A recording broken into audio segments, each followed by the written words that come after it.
I am not obliged to impose my thoughts on others, nor am I obliged to adopt someone's imposed thoughts. This is the biggest issue in our societies, that if you believe the way I do, then you are correct, otherwise you are a denier.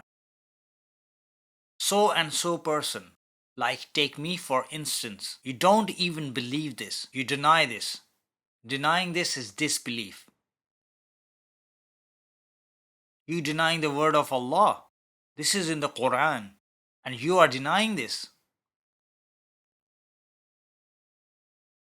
This is the biggest issue in our societies. That is, emotional attacks are happening now. You do not believe in Sharia. This is written in Sharia. Sharia is saying this. He who does not believe in the verses of the Quran, how can he be a Muslim? He is an infidel. Such a belief about Allah, we can't even think about it. That is, the way I believe, if you believe in this way, then you will be considered a believer. Then will you be considered a Muslim. Then it will be understood that he obeyed the Quran, obeyed the commandments of Allah. If I see my view, my understanding being asserted on others, then I will accept it. Otherwise, I will always consider them a disbeliever, a hypocrite, and a transgressor, and I will continue to think wickedly about them. I will always think about him that he does not even obey Sharia. When does he believe in Allah? Believe in Allah as Allah has described in the Quran. Do you think Allah has made me obliged to believe how you believe? Allah has never done that. He himself has bound me that I should submit to Allah through thoughtful consideration. Has he prescribed anywhere that belief in the same way as such and such person? I have considered Hajj as such. If you believe so, then I believe that you have believed the verse of the Quran. If you express it from a perspective other than this, so you will be proclaimed a denier. What is this? Then this way I can say that the way I believe, if you do not believe in this way, then you will be considered a denier. So then that's the point. It can be from both sides. This is the biggest issue in our societies, that if you believe the way I do, then you are correct. Otherwise, you are a denier. You don't accept the Quran. You don't even believe in Allah. This was the way you had to believe in Allah.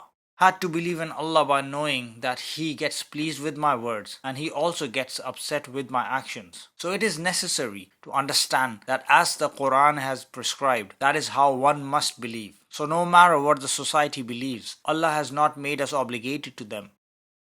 I am not obliged to impose my thoughts on others, nor am I obliged to adopt someone's imposed thoughts. If the Quran made it necessary to accept someone's thoughts, then why does the Quran invite everyone to use their intellect and thought? It should have said that there are few well-known members of the society. It will be these people. They will understand, accept their thinking. So why does the Quran say this about everyone? إن في ذلك لآيات لقوم يتفكرون. The verse of contemplation would not have existed if the matter had gone to a few people. A few people will think, a few people will explain, and if everyone believes them, then it will be considered right. So tell me what to do with this verse. What nation is that? And then what is wrong with wrong? ظلمات بعضها على بعض. Darkness on top of darkness. They accepted what they accepted. Now you cannot even understand it with your intellect. They have understood. Now the matter is over. Now you have to live as their follower. Why? Which nation will be certified as an example for? آيات لقوم يعقلون. Which nation is that? When will that nation arrive? Was this verse for a specific nation? Is it written in the verse that after that nation, no other nation would be able to use aql?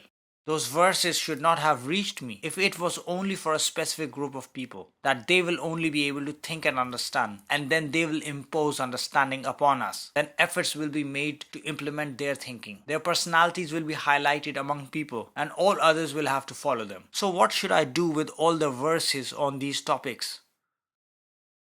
They do not fit in any criteria for me. They are only a reward for the dead. إن في ذلك لآيات لقوم When will that nation be arriving? If this, the everlasting word of God, was addressing the nations before, then what is our nation for?